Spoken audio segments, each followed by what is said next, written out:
Welcome to ஃப்ளேமான் channel. இன்றைக்கி நம்ம சேனலில் சால மீன் கருவாடை எப்படி தொக்கு செய்யலாம் பார்க்கலாம். இந்த டிஷ் செய்கிறதுக்கு இந்த அளவுக்கு தான் நான் அந்த கருவாடை எடுத்திருக்கேன். ஃபஸ்ட்டு ட்ரை ஃபிஷ்ஷை இது மாதிரி நல்லா தலைலாம் க்ளீன் பண்ணிவிட்டு நல்லா வாஷ் பண்ணி வச்சுருக்கேன். ஒரு பெரிய வெங்காயம், ஒரு சின்ன தக்காளி, 5-6 பல்லும் பூண்டு இடித்து வச்சுருக்கேன். ஒரு 2 பச்சை மிளகா, அப்புறம் க்ளீன் பண்ண கருவாடை குட்டி குட்டியாக கட் பண்ணி வச்சுருக்கேன்.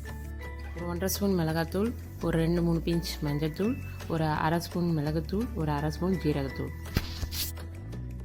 ஒரு கடாயில் ஒரு 2-3 ஸ்பூன் ஆயில் ஆட் பண்ணியிருக்கிறேன்.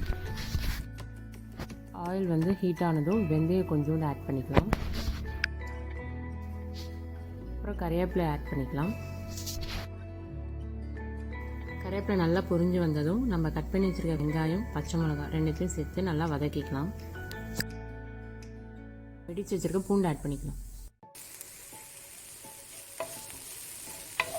பூண்டு நல்லா வதங்கிட்டோம். இந்த வாசனை போகிற வரைக்கும் வதங்கிட்டோம்.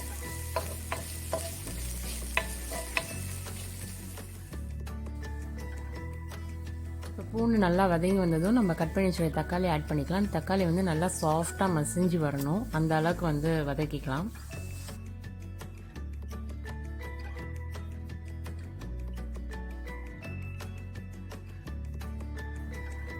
சால்ட் இந்த டிஷ்ஷுக்கு தேவையான அளவு இப்போவே ஆட் பண்ணிக்கிறேன்.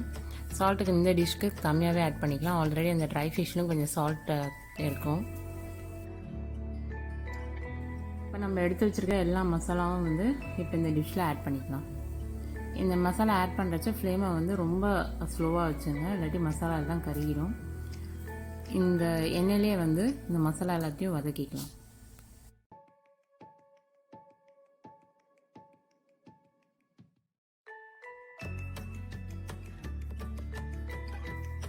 இப்போ ஒரு 3/4 டம்ளர் தண்ணி ஊற்றிக்கிறேன்.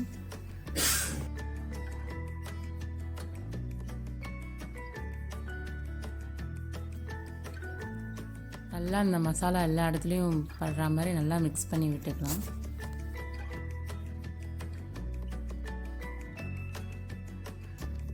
இப்போ நம்ம எடுத்து வச்சுருக்கிற இந்த ட்ரை ஃபிஷ் இதில் ஆட் பண்ணிக்கலாம்.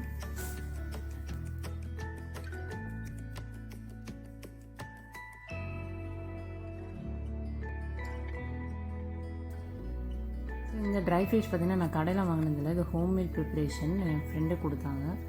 ஸோ ரொம்ப நேரம் தேவை கிடையாது குக் பண்ணுறதுக்கு. ஜஸ்ட் ஒரு 4 to 5 மினிட்ஸில் ரெடி ஆகிடும்.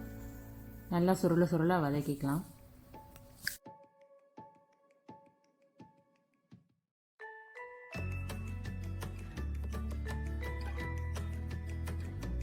இப்போ ஃபைனலாக கருவேப்பிலை சூப்பராக கருவாடு தொக்கு ரெடி ஆகிடுச்சு. இப்போ ஃபைனலாக கார்னிஷ்க்கு நம்ம கட் பண்ணி வச்சுட்டு கொத்தமல்லியை ஆட் பண்ணிக்கலாம்.